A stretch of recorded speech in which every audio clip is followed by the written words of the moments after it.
Hey, what is up, everybody? So day one of Packers training camp just ended. So I want to go over all of the biggest updates from this first day of Packers training camp. And I have tons of different tweets from different Packers reporters who all have different insights into what was happening. So it's interesting to see, I think, all of their different perspectives and sharing what actually happened at Packers practice. If you guys are new here, I put out Packers content pretty much every single weekday, cover Packers news, all things like that. So if you want to stay up to date with all things Packers training camp in the next few weeks going into the season, feel free to subscribe and turn on the notifications so you don't miss any Packers news. So starting off, I want to start off with some of the most interesting things from this practice.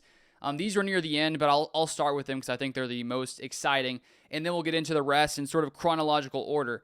But first off, I think the most exciting thing this offseason was the fact the Packers drafted multiple receivers in the first few rounds. And as Packers fans, it's always like round one, you'd like to see a receiver get drafted. It's just exciting. And so to finally see Matthew Golden come into Green Bay, that was a very great day as a Packers fan. And so here we have some information from Matthew Golden from Wes Hodquist on X. All these are on X, and so go check these reporters out. You can search them there. But Weston Hodquist says, Golden is nice, man. Willis drops his arm and flares it into 22 for an 8-yard touchdown. On the same play, Andy Herman says, Malik Willis, Matthew Golden, touchdown in red zone. Golden beat Valentine clean on the play.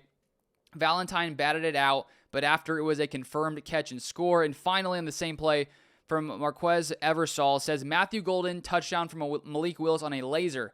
Lined up on the left, quick slant, beat Valentine. And so I think for Matthew Golden in his first season, obviously you always want to give rookies time to grow and develop.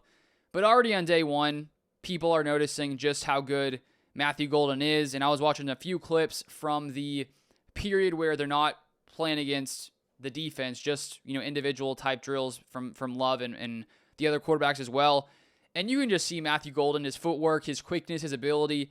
And so it sounds to me, looking at what he did in college, what he's already done here, I think he's going to have a very productive season, even as a rookie in Green Bay. Not surprising considering he's a round one draft pick.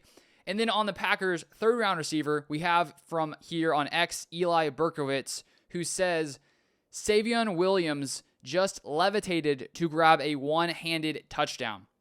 He looks like is the athletic freak we were hoping for. In Savion Williams, he's such an intriguing prospect just because of what he did at TCU, out of the backfield, as a Wildcat quarterback, and then also receiving. And I think lots of people coming out of the draft, a lot of the draft experts and guys who cover the draft seem to think that he may have some more room to develop as a receiver when it comes to route running and things like that. But already seeing this, jumping up, one-handed touchdown. He clearly has crazy athletic traits, and I think one area the Packers can utilize him quickly is when it comes to those screens, maybe lining him up in the backfield, things like that. I just think getting the ball in his hands, he showed in college what he can do, his ability to break away after the catch, things like that. So it's just promising that day one, you have two of the top Packers draft picks already coming in and making plays. Then for Matt Schneidman says, Tucker Kraft just took a rep at kick returner. I assume that won't continue, but you never know. Then here from Rob Domofsky, this was pretty interesting. Didn't see this coming. He says, that's Nathaniel Hackett, arms behind back, who is here as a consultant helping with the defense. Similar to what Robert Saleh did last year, giving the offense a defensive perspective. First seen by Matt Schneidman, no one spots ex-NFL head coaches in Green Bay like Matt. So I don't think this is super odd, I guess you could say. I think that the NFL is a relationships business. Clearly, Matt LaFleur and Nathaniel Hackett spent a few years together when Hackett was here in Green Bay during Aaron Rodgers' tenure, 2019 to 2021, as the Packers offensive coordinator. And they had a lot of success with Hackett there as the coordinator, even though he wasn't calling plays. I remember him being super impactful when it came to the red zone. They called it the gold zone back then. And so, why not bring in a guy that, has had success as an assistant? He didn't have that success as a head coach, but I think this is a, cool move to have him back here in Green Bay as a consultant helping with the defense. And here we have a list of players who are not practicing according to Rob Domofsky. First off here, we have Quay Walker ankle, Christian Watson knee, Micah Robinson knee, Colin Oliver hamstring, Amar Johnson hamstring, John Williams back, and Elton Jenkins back. Then from Andy Herman, this is the walkthrough to start off. This is starters right away. Love, Jacobs, Reed and Heath at wide receiver, Kraft at tight end, Walker, Banks, Ryan, Morgan, Tom on the offensive line. So this is walkthrough. So at first it's like Heath starting. That doesn't happen. That doesn't continue when they are not in the walkthrough period, when they start doing more of the team things. Of course, not in pads. So that changes a little bit. But the offensive line, Walker, Banks, Ryan, Morgan, Tom, Elton Jenkins out with a back injury, and Ryan starting at center, not Jacob Monk, so that's interesting. Defensively, Lucas Van Ness, Wyatt Clark, Gary on the defensive line. Cooper and McDuffie at linebacker. Quay Walker is injured currently. And then Nixon, Bullard, Hobbs at corner. Interesting that Hobbs is not starting at slot with Carrington outside, so Carrington is not here with the starters in the walkthroughs. And then McKinney and Williams at safety. Missed one of the extra skill players, likely a receiver, but they rotate those every play. And then here from Andy Herman, notes. Lloyd getting early looks at RB2. Hobbs bumps to slot, and Valentine moves outside in version 2 of nickel D. I assume they'll test some of those things out with Bullard and Hobbs. Should be noted, these are just walkthroughs. Savion Williams with the 2s. On the other side is not in the red contact jersey. Matthew Golden working with 2s, not 1s. So in walkthroughs, Golden with the 2s. Not surprising, considering he's a rookie. He's going to take some time to maybe fully take over with the 1s. I assume it will happen at some point in camp. And then here from Wes Hodquist, this is the same play from earlier, but one more perspective. Savion Williams ends individuals with a nifty one-handed snag. He leapt in back of end zone 4. And then here we go to team drills from Andy Herman. Looks like we're about to get team drills. Jacobs, nice run up the middle to start. Starters, Love, Jacobs, Kraft. Now here's the receivers. Dobbs, Reed, Wicks. Offensive line, Walker, Banks, Ryan, Morgan, Tom. So those are the receivers I think we would expect to see with the team drills, maybe Matthew Golden. But considering Wicks has that experience here in the Packers offense, not surprising to see him and Dobbs there. And I would assume, as I said, that eventually Matthew Golden will be that third guy with Dobbs, Golden, and Reed. But I assume Wicks will be, vying for that spot. He's a very talented player, just needs to clean up his drops, great route runner. And that's the same offensive line from earlier, which I think there's not a ton of surprises with Walker being the starting left tackle for a while last season, most of the time. And then Morgan at right guard, Ryan at center, Tom at right tackle after just getting a massive deal. And then, of course, Aaron Banks, who came in from the 49ers on a very large deal. Now from Wes Hodquist. Belton, Jennings, Monk, Telford, and Glover is number 2 line left to right. So Belton, Packers second rounder out there, and Monk at center. And I'm curious to see if Monk and Sean Ryan will be competing for that backup center job, until Elton Jenkins returns. But to start off, Ryan is the center, and then Monk is there with the 2s. And then Ryan Wood. Jordan Love's first 2 passes of camp go to Tucker Kraft, a wide open left out off a boot that went for about 15 yards in a screen. That's going to be a theme. Love to Kraft. And Tucker Kraft was super impactful last year. He was second in receiving yards on the Packers with 50 receptions for 707 yards and 7 touchdowns. And I think going into his 3rd season, he could take some even bigger strides forward. I think sometimes it's seemingly at times it's taken tight ends a little more time to get acclimated and produce at the highest level than, let's say, a receiver. And so considering he was already so impactful last year, I think we'll see that continue and go to maybe even bigger heights this next season. Then from Andy Herman, impressive run from Marshawn Lloyd to bounce outside for a big gain. His juice is just different and adds such a playmaking element. And that's one of the battles to watch, is the second running back. Josh Jacobs is running back 1. But then next you have Chris Brooks, Emmanuel Wilson, 2 guys who I think were very good last year. Averaged close to 5 yards a carry, both of them. They're both around that area. But Marshawn Lloyd, 3rd rounder last year, he just has so much speed and explosiveness that I don't think many of these other guys have. If you watch some of his highlights from USC, he just has that crazy breakaway speed. And so my guess is if he stays healthy, which was the problem last year, he missed most of the year with injuries. If he stays healthy, then I think he is going to win the number 2 job just because of what he brings that some of these other guys don't necessarily fully have at the level he does. Then from Ryan Wood, Jordan Love drops a dime to Josh Jacobs in end zone, but Nate Hobbs breaks it up with nobody wearing pads certainly affected the play. Would have been a big-time collision and fight for the football if it was a live rep, but nobody messing with that on day one. So Nate Hobbs brought in this offseason, 4-year, $48 million deal. For that kind of money, the Packers clearly have a lot of confidence in what he can do, and he's already in there, breaking up plays on Jordan Love. Then from Mike Spofford, Packers positional musings. With Jenkins out, back injury, first offensive line had Ryan at center and Morgan at right guard. Second set for first unit had Monk at center and Ryan at right guard, which we already discussed. On defense, Bullard was first up at nickel corner. In base, Simmons opened as third, Isaiah Simmons, as third LB alongside Cooper and McDuffie with Walker out ankle. So as I said, I'm curious to watch who's going to be the nickel when they have three corners out there. Will it be Bullard? Will it be Hobbs with Valentine on the outside?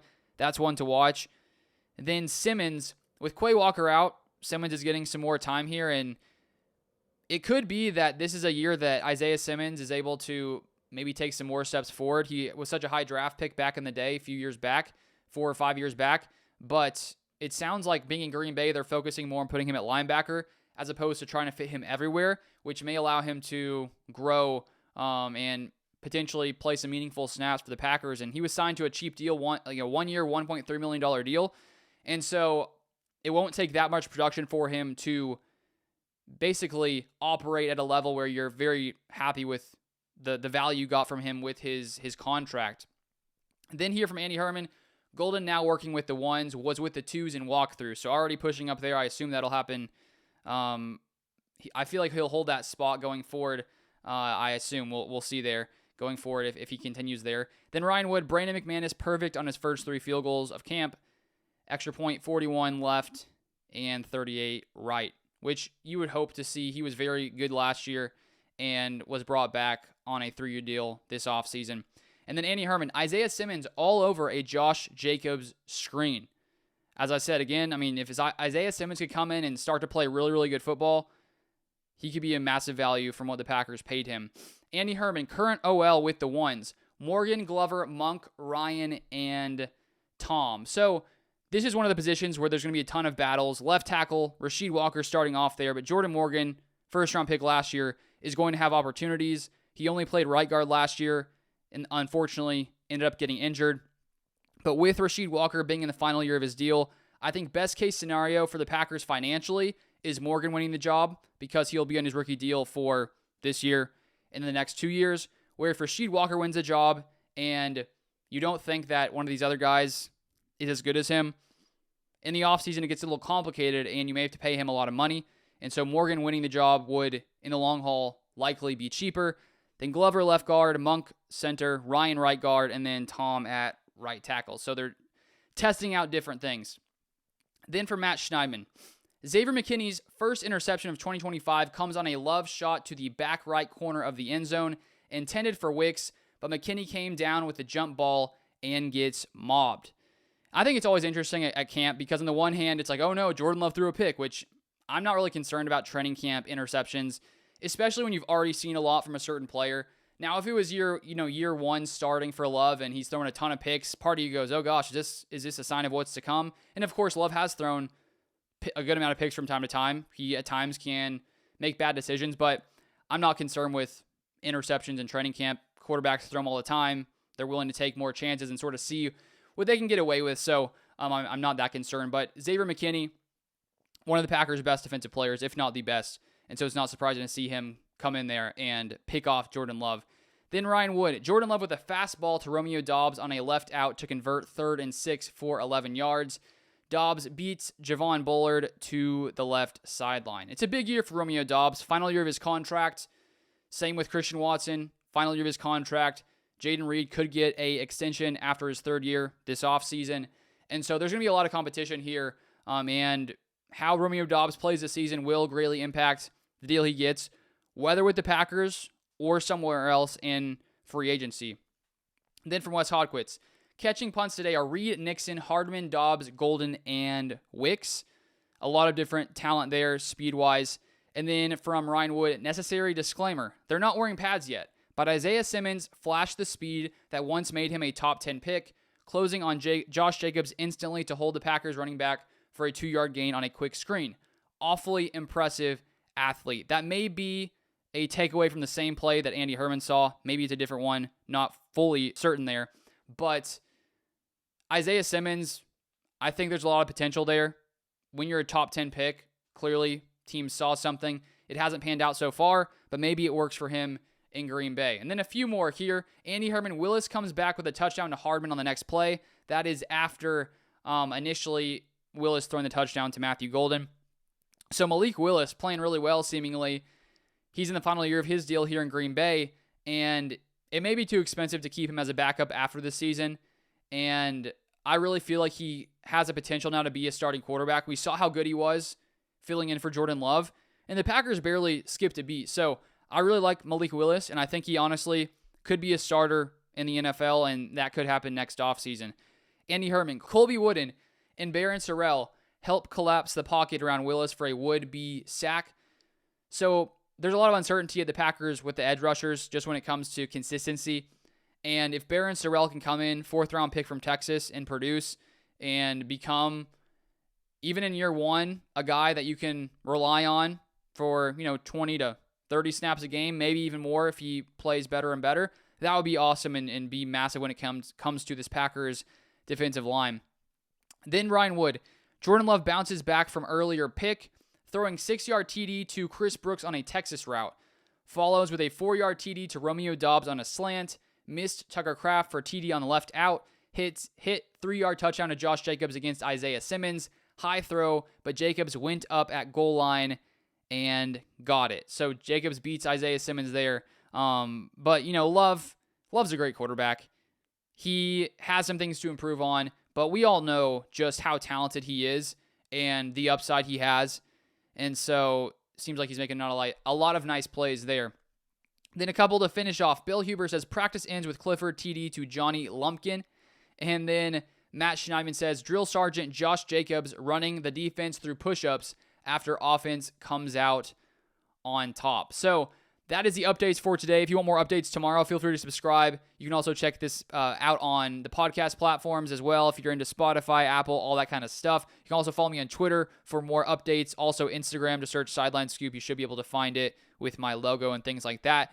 But thank you guys for watching. It's exciting to be back here with training camp going on. It should be a fun training camp and then a fun season as well. So stay tuned for all the Packers content, Packers news here on this channel. But I appreciate you guys watching, and I'll see you guys next time.